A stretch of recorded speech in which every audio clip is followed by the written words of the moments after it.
Hello students, this video is for standard 9 English medium. Subject is English. The lesson number is 1.5, The Necklace. This video is for part 1, The Necklace part 1. This is a very nice story. This is a story of a lady named Mathilde. Okay, so we are going to start this lesson. Mathilde was a pretty and charming girl, born as if an error of fate into a family of clerks. She had no means of becoming known, understood, loved or be wedded to an aristocrat, and so she let herself be married to a minor official in the Ministry of Education. In this paragraph, Mathilde is a very beautiful girl. Two adjectives are used for her, that is pretty and charming. And it is written that by an error of fate, मतलब बदकिस्मती से, ठीक है, बदकिस्मती से वो एक clerks के फैमिली में पैदा हुई और उसके पास कोई भी ऐसी चीज नहीं थी जिसके वजह से लोग उसको जाने पहचाने, उससे प्यार करें, या फिर कोई एरिस्टोक्रेट यानी किसी बड़े आदमी से, किसी बहुत ही अमीर आदमी से वो शादी कर सके। इसलिए उसने एक माइनर सा ऑफिशियल था, मतलब छोटा वर्कर, बहुत ज्यादा बड़ा वर्कर नहीं था in the ministry of education, और उसने उससे शादी कर ली। She dressed plainly because she had never been able to afford anything better. वो हमेशा एकदम प्लेन से, सिंपल से कपड़े पहनती थी क्योंकि वो ज्यादा महंगे कपड़े अफोर्ड नहीं कर सकती थी उससे ज्यादा। She suffered endlessly, feeling she was entitled to all the luxuries of life. वो बहुत ज्यादा दुखी थी, suffered endlessly मतलब एकदम बहुत ज्यादा, हद से ज्यादा वो दुखी थी क्योंकि उसको ऐसा लगता था कि उसकी लाइफ में कोई भी लग्जरीज यानी आराम, ऐश्वर्य जिसको हम बोलते हैं, तो बड़ी बड़ी चीजें जो है नहीं थी। She suffered because of her shabby, poorly furnished house. वो और भी, मतलब वो suffered जो वर्ड यूज किया गया, वो दुखी थी, किन किन चीजों से दुखी थी? Because of her shabby, poorly furnished house. उसका जो घर था वो भी बहुत ही बिखरा हुआ सा, बहुत ही गरीबों वाले छोटे मोटे फर्नीचर से उसका सिर्फ घर था, बहुत अमीर नहीं थी। All these things that another women of her class would not even have noticed tormented her and made her resentful. मतलब एक ऐसी उस उम्र की बहुत सारी औरतें जो हैं जिनके लिए ये सारी चीजें बहुत छोटी होती थी, उसके लिए वो चीजें बहुत बड़ी मानी जाती थी मैथिल्डे के लिए। और कोई भी औरत जो उस उम्र की हो उसको ये सारी चीजें नहीं मिलनी चाहिए, ऐसा उसको लगता था। She dreamed of a grand palatial mansion with vast rooms and inviting smaller rooms perfumed for afternoon chats with those close friends. तो उसको ऐसा ड्रीम था, उसका ऐसा ड्रीम था, यहाँ पे ड्रीम जो वर्ड है वो वर्ब है, तो वो ऐसा सपना देखती थी एक बहुत ही बड़ा पैलेशियल, पैलेस जिसको हम बोलते हैं PALACE, पैलेस, पैलेस यानी मेंशन जिसको हम महल बोलते हैं जिसको हम, वहां पे ये उसका एडजेक्टिव है पैलेशियल। तो पैलेशियल मेंशन, बहुत बड़ा सा घर, मतलब महलों जैसा उसको चाहिए था, जहाँ बड़े बड़े वास्ट रूम्स होते और छोटे छोटे इनवाइटिंग स्मॉलर रूम्स होते, मतलब छोटी छोटी चीजों के लिए, इवनिंग के लिए अलग, आफ्टरनून के लिए अलग, तो ऐसे छोटे से कमरे होते हैं जहाँ पे बहुत ही खूबसूरत सा वो चैट्स करती है अपने क्लोज फ्रेंड्स के साथ बैठ के आफ्टरनून में। Yet she had no rich dresses, no jewels, nothing. फिर उसके पास, लेकिन किस्मत तो वही थी, उसके पास कुछ भी नहीं था, ना उसके पास बहुत अमीर वाले कपड़े, बहुत ही सुंदर कपड़े, ना बहुत महंगी ज्वेलरी, कुछ भी नहीं था। And these were the only things she loved. She wanted so much to charm, to be envied, to be sought after. मतलब वो इन्हीं चीजों से सबसे ज्यादा प्यार करती थी कि उसके पास ज्वेलरी होती, कपड़े लत्ते होते सुंदर।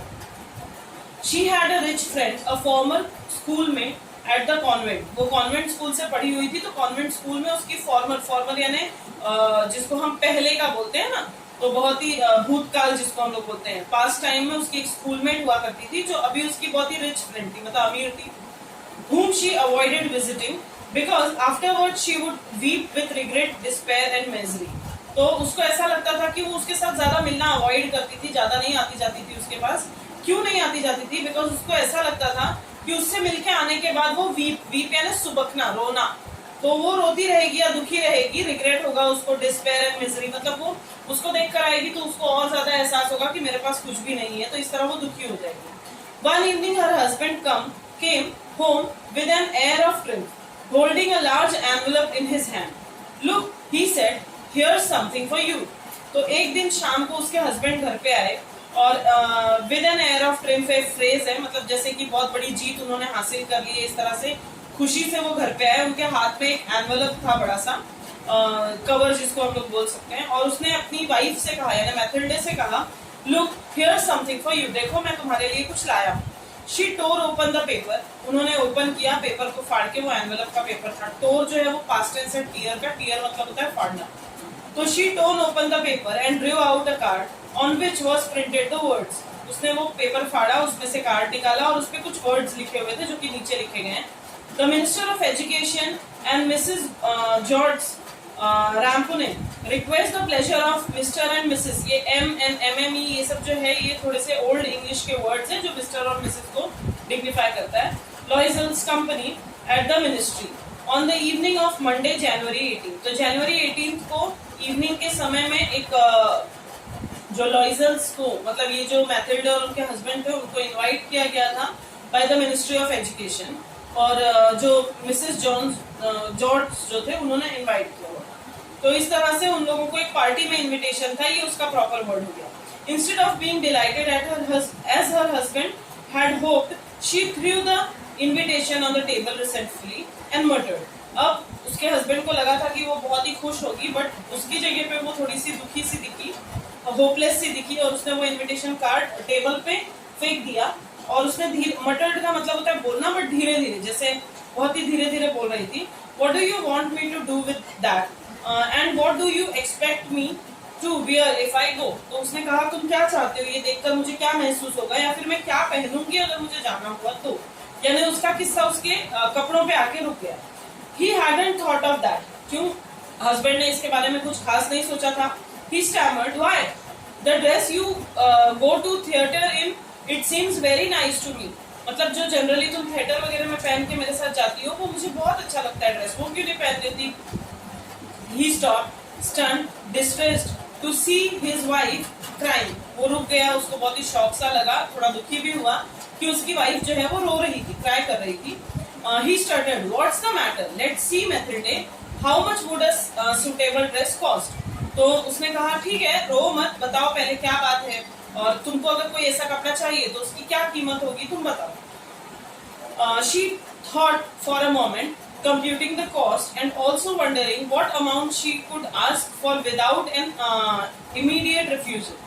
तो पहले वो थोड़ी देर उसने सोचा, उसने कॉस्ट को कंप्यूट किया, यहाँ पे कंप्यूट जो है वो वर्ब है, कंप्यूट किया मतलब जोड़ घटाना किया, हिसाब किताब किया, और वो ये भी ध्यान रख रही थी कि वो कोई ऐसा अमाउंट ना बोलते जिसके लिए तुरंत इमीडिएट रिफ्यूजल हो जाए, मतलब उसका हस्बैंड तुरंत मना करे। At last she answered hesitantly, थोड़ा सा झिझकते हुए उसने जवाब दिया, I don't know exactly but I think I could do it with 400 Franks. उसने कहा कि वैसे तो मुझे बराबर पता नहीं है लेकिन 400 फ्रैंक्स, फ्रैंक्स जो है वो जिस कंट्री में वो रहते हैं वहाँ की करेंसी है, तो 400 फ्रैंक्स उसको लगेंगे, जैसे हमारे यहाँ रुपीज होता है वहाँ पे फ्रैंक्स है।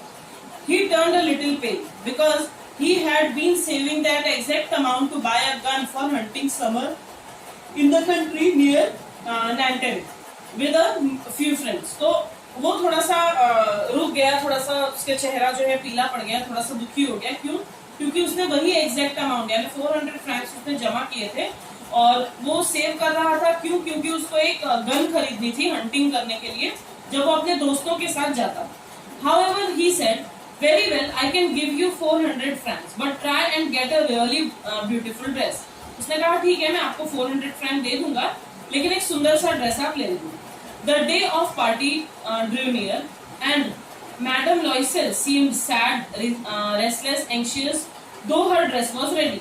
अब पार्टी का दिन आ चुका था लेकिन फिर भी जो मैडम लॉइसल थी यानी जो मैथिल्डे थी वो थोड़ी सी सैड थी, रेस्टलेस थी, एंशियस थी, मतलब वो सारा कुछ उसके एडजेक्टिव्स के लिए यूज किया गया। मतलब थोड़ी दुखी भी थी, बेचैन भी थी और थोड़ा सा उसके अंदर जो है एंशियसनेस, थोड़ा एक्साइटमेंट जैसा लग रहा था कि वो क्या करेगी, थोड़ा सा बेचैन जैसी थी। One evening her husband said to her, "What's the matter? You have been acting strange these last 3 days." तो क्या बात है, आप पिछले 3 दिनों से तुम कुछ अलग बिहेव कर रही हो, ऐसा हस्बैंड ने पूछा। She replied, "I am upset that I have no jewels, not a single stone to wear. I would rather not go to the party." उसने कहा मैं बहुत अपसेट हूँ क्योंकि मेरे पास कपड़े तो अब हो गए लेकिन ज्वेलरी नहीं है, एक सिंगल स्टोन भी नहीं है मुझे पहनने के लिए, तो मुझे ऐसा लग रहा है कि मैं पार्टी में नहीं जाऊंगी। You could wear flowers, he said. They are very fashionable at this time of year. तो उसके हस्बैंड ने उसको जवाब दिया कि तुम फ्लावर्स पहन सकती हो, क्योंकि फ्लावर्स जो है वो इस समय में फैशन में है, जैसे पर्टिकुलर टाइम में कोई चीज फैशन में आती है वैसे फैशन में है। शी वॉज नॉट कन्विंस्ड, लेकिन फिर भी इस बात से उसको कुछ अच्छा नहीं लगा, वो नहीं मानी। The next day she went to her friend's house and told her of her distress. तो अगले दिन जो है वो अपने फ्रेंड के घर गई, वही अमीर वाली फ्रेंड जिसके घर वो जाना अक्सर अवॉइड कर देती थी, और उसको अपनी प्रॉब्लम उसने बताई। मैडम फ्रॉस्टियर जो नाम है वो उसकी फ्रेंड का है, मैथिल्डे की। तो मैडम फ्रॉस्टियर जो थी went to her mirror wardrobe, took out a large box, brought it back, opened it and said to Madam Loisel। अब मैडम फ्रॉस्टियर जो है वो वहां से उठी, उनका एक मिरर वार्डरोब था, जैसे बहुत बड़ा कबर्ड हो जिसके आगे मिरर लगा हुआ हो, उसको उन्होंने ओपन किया, उसमें से एक बड़ा सा बॉक्स निकाला, उनके पास लेकर आई मैथिल्डे के पास, उसको खोला और मैडम लॉइसेल ने कहा चूज माय डियर, मतलब इसमें से तुम कुछ भी सिलेक्ट कर लो। First, Mathilde saw some bracelets, then a pearl necklace. She tried on the jewelry in the mirror. तो उसने उसमें से चीजें ढूंढने शुरू की। पहले उसने कुछ ब्रेसलेट्स देखे, फिर कुछ पर्ल के नेकलेस देखे, और वो ट्राई कर रही थी मिरर में देख के खुद को कि वो कैसी लग रही है। She kept asking, "You have nothing else?" "Why yes, but I don't know what you like." तो उसने फिर भी पूछती रही कि क्या तुम्हारे पास और कुछ नहीं है? तो उसकी फ्रेंड ने कहा कि है, बट मुझे पता नहीं कि तुम्हें क्या चाहिए। Suddenly she discovered in a black satin box a superb diamond necklace। अचानक जो है एक ब्लैक कलर का सैटिन बॉक्स था, वेलवेट जैसे कपड़े होते हैं जैसे बॉक्स पे, वैसा था। उसने ओपन किया और उसने देखा कि उसमें एक बहुत ही सुंदर डायमंड का नेकलेस था।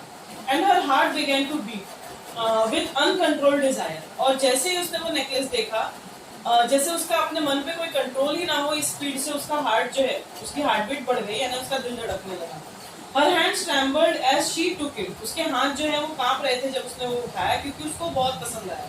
She fastened it around her neck and stood lost in ecstasy as she looked at herself। तो वो जो है उसने वो पहन के देखा, मतलब जैसे ही उसने अपने गले के पास वो नेकलेस रखा, वो एकदम मतलब बहुत ही एस्टॉनिश हो गई, बहुत ही आश्चर्य में हो गई कि इतना सुंदर नेकलेस था और वो बहुत अच्छी लग रही थी। Then she asked anxiously, hesitating, would you lend me this, just this? उसने कहा थोड़ा सा संकोच में, थोड़ा सा एक्साइटमेंट में, एंशियस में, उसने कहा कि क्या तुम मुझे ये लैंड यानी होता है उधार देना, तो उधार दे सकती हो तुम मुझे ये, सिर्फ ये? Why? Yes, of course। उसने बोला हाँ, क्यों नहीं। She drew her arms around her friend's neck rapturously, then fled with her treasure। अब जो है उसने अपने दोस्त के गले में, एक अपनी जो सहेली थी उसके गले में उसने बाहें डाल दी। वो बहुत खुश हुई और वो तुरंत वो खजाना यानी जो पर्ल नेकलेस, सॉरी जो डायमंड नेकलेस था, वो लेकर वो वहां से हट गई, वहां से चली गई। The day of the party arrive, madame Loisel was a success. तो अब मैडम लॉइसेल जो है वो बहुत जीत चुकी थी, यानी मैथिल्डे जो है वो जीत चुकी थी, क्योंकि उसके पास सब दोनों चीजें थी, ड्रेस भी था और जो ज्वेलरी उसको चाहिए थी वो भी थी। She was prettier than all the other women, elegant, gracious, smiling and full of joy. तो इस समय जो है वो बाकी औरतों से कहीं ज्यादा सुंदर दिख रही थी, क्योंकि वो ऑलरेडी बहुत सुंदर थी और उसके पास इस समय चीजें भी अच्छी थी। एलिगेंट थी, मतलब जैसे हम नाजुक, और बहुत ही ग्रेशियस जिसको हम बोलते हैं, और बहुत ही स्माइलिंग, खुश थी एकदम वो। She danced wildly with passion, forgetting everything in the triumph of her beauty and success, floating in a cloud of happiness. तो वो जो है उसने डांस किया, मतलब खुले मन से उस समय वो बिहेव कर रही थी, सब कुछ भूल चुकी थी वो कि वो कितनी गरीब है या क्या चीजें हैं, उसके आसपास सिर्फ खुशियां ही खुशियां उसे नजर आ रही थी। Mathilde and her husband left at about 4 o'clock in the morning. तो रात भर पार्टी चलती रही, सुबह के 4 बज गए और वो लोग पार्टी से निकले। When they were finally in the street, they could not find a cab। और जब वो लोग निकले, जब वो फाइनली रास्ते पर आए, तो उनको कोई भी कैब यानी जिसे हम टैक्सी कहते हैं, वो नहीं मिली। They walked down towards the scene till they found one। तो वो लोग आगे एक रास्ते जैसा एक जगह का नाम दिया गया है, वहां तक वो लोग चल कर गए और फिर उनको एक टैक्सी मिली। They were dropped off at their door in the Rue des Martyrs and sadly it was all over for her। मतलब सिर्फ वहीं तक उनको टैक्सी मिल पाई, एक जगह तक ही जहां तक वो पहुंच पाए, वहां तक वो लोग पहुंचे। In front of the mirror she took a final look at herself in all her glory। तो अब खुशी से एकदम आखिरी जब वो अपने घर पहुंच गई, तो उसने अपना चेहरा फिर से मिरर में देखा कि वो कितनी सुंदर लग रही है। But suddenly she uttered a cry, लेकिन अचानक वो जोर से चीखी। She no longer had the necklace around her neck. क्यों? क्योंकि वो नेकलेस जो है वो गायब हो चुका था, उसके गले में वो नेकलेस नहीं था। What is the matter? Asked her husband. उसके हस्बैंड ने पूछा कि क्या क्या परेशानी क्या है? She turn towards him panic stricken, जैसे उसे कोई जोरदार झटका लगा हो वैसे वो अपने हस्बैंड की तरफ मुड़ी और उसने कहा I have no longer have madame Forestier's necklace. तो उसने कहा कि मैंने जो है अभी तक देखिए मेरे पास नेकलेस था और अब मेरे पास वो नेकलेस नहीं है। He stood up distraught. What? How? That's impossible. अब हस्बैंड जो है वो बहुत ही शॉकिंग पोजीशन में आ गया और उसने बोला क्या, कैसे, ये इम्पॉसिबल है, ऐसा तो हो नहीं सकता। तो this was the first part of the necklace. Thank you.